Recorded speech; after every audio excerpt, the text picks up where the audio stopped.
নমস্কার। আমি অ্যাস্ট্রোলজার মিথুন মল্লিক। আমি আপনাদেরকে আগের দিনকে একটা ভিডিও সেকশনে দেখবেন, একটা ভিডিও দিয়েছিলাম। সেখানে বলেছিলাম যে আর্থকোয়েকের সমস্যা থাকবে এবং তার পরের দিনই, ঠিক তার পরের দিনই আপনারা কিন্তু আর্থকোয়েক দেখেছেন, কলকাতার বুকে ঘটে গেছে।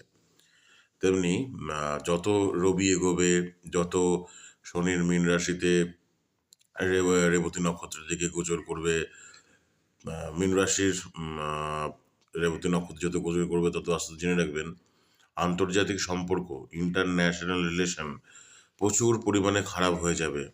আগুন লাগা, কনফ্লাগ্রেশন, আন্তর্জাতিক সম্পর্ক খারাপ হওয়া, অগ্নিসংযোগ ঘটা, ভূমিকম্পন হওয়া, মানুষের বিবাদ বাড়ার। এমনি আপনারা জানেন 2015 সালের ক্যালেন্ডার আবার একবার রিপিট হয়েছে।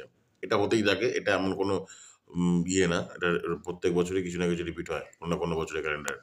তো সে বছর 2015 আনএমপ্লয়মেন্ট, আপনারা জানেন 2016 সালে যে এসএসসি নিয়ে পশ্চিমবঙ্গে কী তোলপাড় হয়েছিল। তো এবছরটা কিন্তু আনএমপ্লয়মেন্টের বছর, এবছরটা কিন্তু কনফ্লাগ্রেশনের বছর, এবছর কিন্তু ইন্টারন্যাশনাল রিলেশনের টালমাটাল, যুদ্ধং দেহি রণং দেহি পরিস্থিতি থাকবে। খাদ্যের অবস্থা খুব একটা ভালো না। আমি বারবার করে কিন্তু বলছি, এই বছরটা কিন্তু দয়া করে আপনারা প্রত্যেকে সুস্থ থাকবেন, স্বাভাবিক থাকবেন এবং এই বছরটা কিন্তু মোটেও একদমই ভালো না। নক্ষত্র পতন বলেছিলাম, আপনারা দেখেছেন ইরানের সম্ভ্রান্ত ঘরের একজন নক্ষত্র, তার পতন হয়েছে, একজন বিখ্যাত ব্যক্তিত্বের পতন হয়েছে। এরকম আরও পতন হবে। শনি যখন বকরি হবে আরও পতন হবে।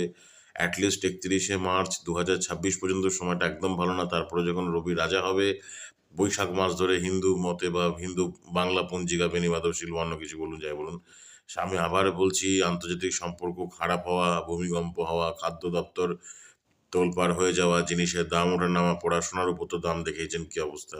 আমি তো বারবার করে বলছি খুব সাবধান থাকবেন।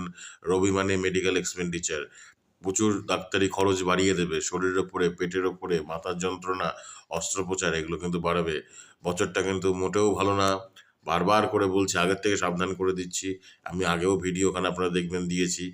সাবধানে থাকবেন, সুস্থ থাকবেন, খুব ভালো থাকবেন। এই বছর কিন্তু মোটেও কারোর জন্য খুব একটা শুভ কিছু ডেকে নিয়ে আসবে না। ধন্যবাদ।